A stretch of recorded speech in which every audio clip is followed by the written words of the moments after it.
सालों में गांव का मौसम गुलाबी है, मगर ये आंकड़े झूठे हैं, ये दावा किताबी है। जी हाँ, कवि अदम गोंडवी की ये लाइंस जीडीपी पर उछाल को लेकर बीजेपी और केंद्र सरकार के जश्न को देखते हुए एकदम सटीक बैठती है। केंद्रीय सांख्यिकी संगठन CSO ने आंकड़े जारी कर कहा है कि चालू वित्त वर्ष की पहली तिमाही में जीडीपी 13.5% बढ़ गई है। CSO के आंकड़ों के मुताबिक मौजूदा दाम के हिसाब से यानी करंट प्राइस की गणना के आधार पर देश की अर्थव्यवस्था का आकार इस साल जून के आखिर तक 64.95% लाख करोड़ होने का अनुमान है, जबकि पिछले साल ये आंकड़ा 51.27 लाख करोड़ रुपए था। ये आंकड़े आने के बाद बीजेपी ने जश्न मनाना शुरू कर दिया है। बीजेपी के ट्विटर हैंडल पर पिछले साल और इस साल के आंकड़े एक साथ पेश कर दिखाया गया है कि अच्छे दिन आ गए हैं। वित्त मंत्रालय ने भी यही रंगीन तस्वीर पेश की है।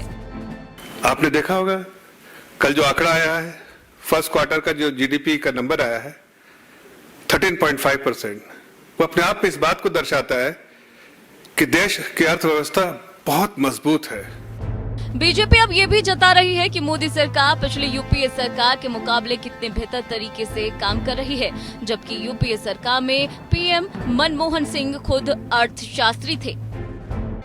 लेकिन अगर ये आंकड़े सही हैं और अच्छे दिन आ ही गए हैं, तो सिटी ग्रुप, गोल्डमैन सैक्स, मूडीज और SBI सहित कई एजेंसीज के एक समूह ने वित्तीय वर्ष के लिए मार्च 2023 तक भारत की जीडीपी वृद्धि को घटा क्यों दिया है? भारतीय स्टेट बैंक ने तो विकास दर का अनुमान 7.5% से घटाकर 6.8% कर दिया है। 2022-23 Q1 GDP, it was announced that 13.5. Some economists, pro-government economists, they are seeing it is a gloomy picture. No doubt it is recovering, but it is a lower than the expected RBI growth rate. RBI expected 16.5 and odd. वहीं कांग्रेस ने कहा है कि पिछले 3 साल में देश की जीडीपी ग्रोथ सिर्फ महज 3% बढ़ी है, जो औसतन 1.26% प्रतिवर्ष है।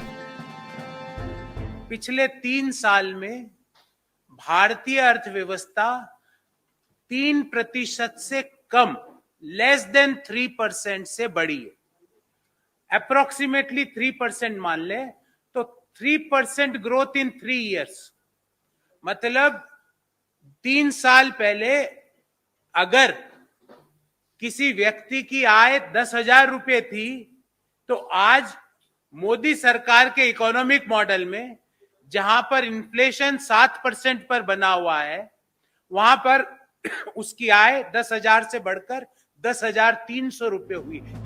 कांग्रेस का ये कहना है कि करेंसी बाजार में रुपए की हालत पतली हो गई है। हकीकत ये भी है कि अप्रैल से जून 2019 में जीडीपी 35.48 लाख करोड़ रुपए थी, जो कोरोना के तुरंत बाद 2020 में 27.03 लाख करोड़ रुपए तक गिरने के बाद पिछले साल 32.53 लाख करोड़ रुपए और अब 36.85 लाख करोड़ रुपए पहुंच चुकी है। यानी कि दुनिया की 16-17% आबादी वाला भारत अभी तक दुनिया की जीडीपी में लगभग 3% हिस्सेदारी के आसपास ही जोड़ पाता है, जबकि RBI ने खुद 16.5% की विकास दर का अनुमान लगाया था और सरकारी आंकड़ों को देखते हुए ये ग्रोथ रेट 2.7% कम है। बहरहाल आंकड़ों की बाजीगरी से निकलकर जमीनी हकीकत की बात करें तो खुदरा महंगाई भले ही काबू में आती नजर आ रही हो, लेकिन असली महंगाई सुरसा की तरह मुंह बनाए खड़ी है। वहीं अगर बेरोजगारी की बात की जाए तो बेरोजगारी की दर 8.28 पर बनी हुई है और इस सबसे ज्यादा चिंता की बात है कि 2014 के बाद से लगातार रोज कमाने रोज खाने वालों की आत्महत्या के मामलों में बढ़त हो रही है। ये आंकड़ा 2014 में 12% था और हर साल बढ़ते बढ़ते 2021 में पहली बार 25% के पार हो गया। इसके साथ ही अगर बेरोजगारों, स्वरोजगार में लगे लोगों और प्रोफेशनल्स या फिर वेतनभोगी को भी जोड़ लिया जाए तो यह आंकड़ा 50% से ऊपर पहुंच जाता है। अब ऐसे में रेटिंग एजेंसीज का मूल्यांकन बढ़ती महंगाई और बेरोजगारी का कारण आने वाले दिनों में खतरे की ओर आगाह कर रहा है। लिहाजा जश्न की बजाय सतर्कता बरतने की जरूरत है। Bureau report, APN।